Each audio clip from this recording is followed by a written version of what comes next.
wabarakatuh. Waalaikumsalam warahmatullahi wabarakatuh. Ya, baik, pada sore hari yang cerah ini perkenalkan kami Pak Azrin. Kami dari Fakultas Kesehatan Masyarakat Universitas Mula Warman mendapati tugas dari mata kuliah Pemimpinan dan Administrator Kesehatan dengan saya sendiri Makfir Izani Muhammad. Saya Muhammad Arul Jadid. Saya Nafsaki Mahendra. Saya Arafita. Saya Andi Salma, Pak.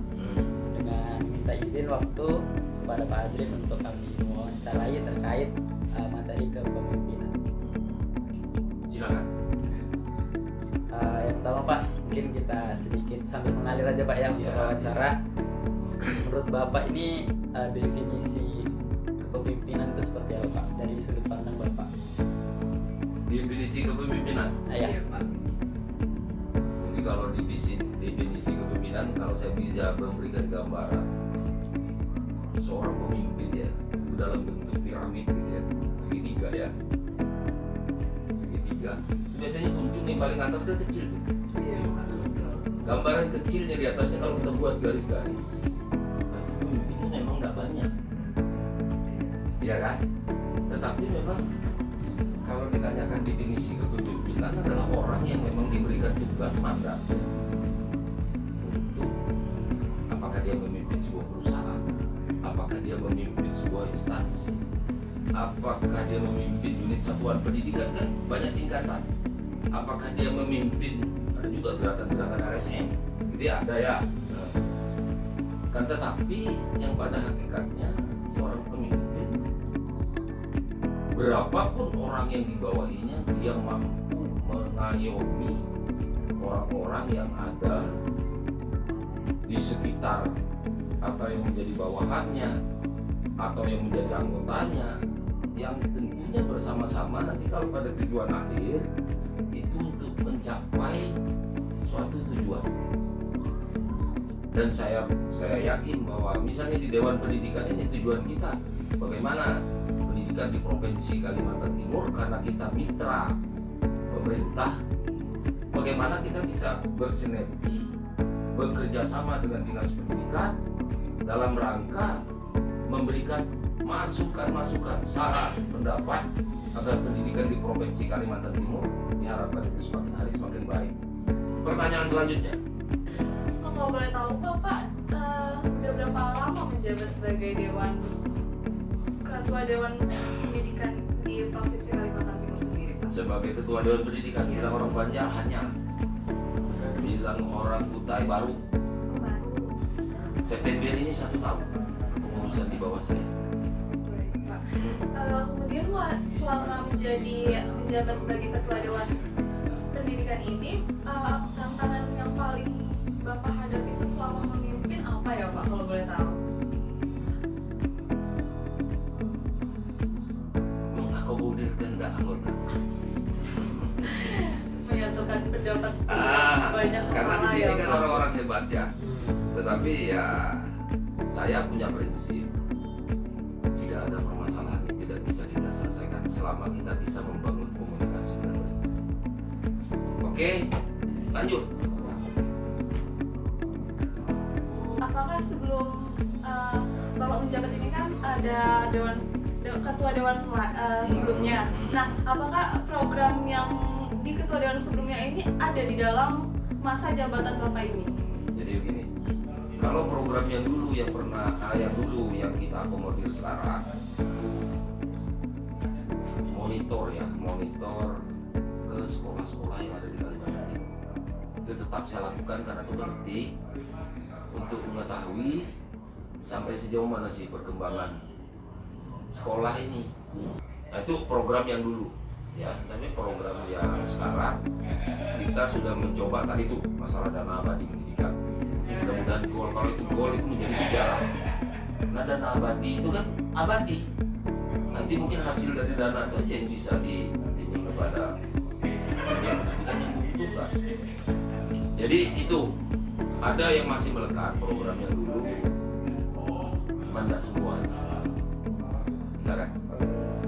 Izin Bapak, saya mau bertanya. Ini agak kembali berhubungan sama pertanyaan yang sebelumnya. Tadi Bapak udah ngejelasin terkait hambatan permasalahan yang mungkin Bapak hadapi selama menjadi pemimpin kan. Saya mau bertanya, sebagai pemimpin, sikap apa yang penting yang harus dipunyai seorang pemimpin untuk bisa nge-solve problem yang ada ke depannya atau yang Bapak hadapi? Saya dikatakan teman-teman di dalam memimpin orangnya humble. Humble itu apa ya? Apa Humble. asik ya? Ya, saya mudah senyum. Kita masuk pada suatu unit kerja, naik menjadi pemimpin. Artinya kita menggantikan pemimpin sebelumnya. Ya kan? Berarti kan karyawan atau pegawai di situ itu masih ada orang-orang lama. Ya gitu. Paling tidak kita mendengar itu. Dulu tipe kepemimpinan si tulang itu seperti ini. Apakah cocok dengan situasi di situ? Ya tergantung. Tapi kita datang, paling tidak kita sudah tahu. Orang itu biasanya susah itu membagi. Kalau kita itu bisa membagi, tidak ada kerjaan yang tidak selesai. Orang senang. Jangan hanya membawa keinginan kita. Kita juga sebenarnya punya idealisme, tapi harus kita seimbangkan dengan situasi. Tidak bisa kita langsung, oh, saya maunya seperti ini. Makanya ringan aja, mau dibawa kemana? Mereka yang memberikan, Pak, nanti kita akan buat begini. Itu kita kumpulkan. Kita kumpulkan untuk menjadi sebuah program. Tentunya disesuaikan dengan visi misi di mana kita. Apa lagi? Kan pasnya pemimpin itu harus percaya diri, Pak. Dari Bapak sendiri apakah yakin kalau Bapak ini sudah menjadi pemimpin yang baik? Itu yang jadi masalah. Siapa yang mengevaluasi kita? Ya kan? Terkadang kan ada orang senang memuji kita di depan, di belakang belum tentu. Jadi kalau berbicara percaya diri, kita memang harus percaya diri.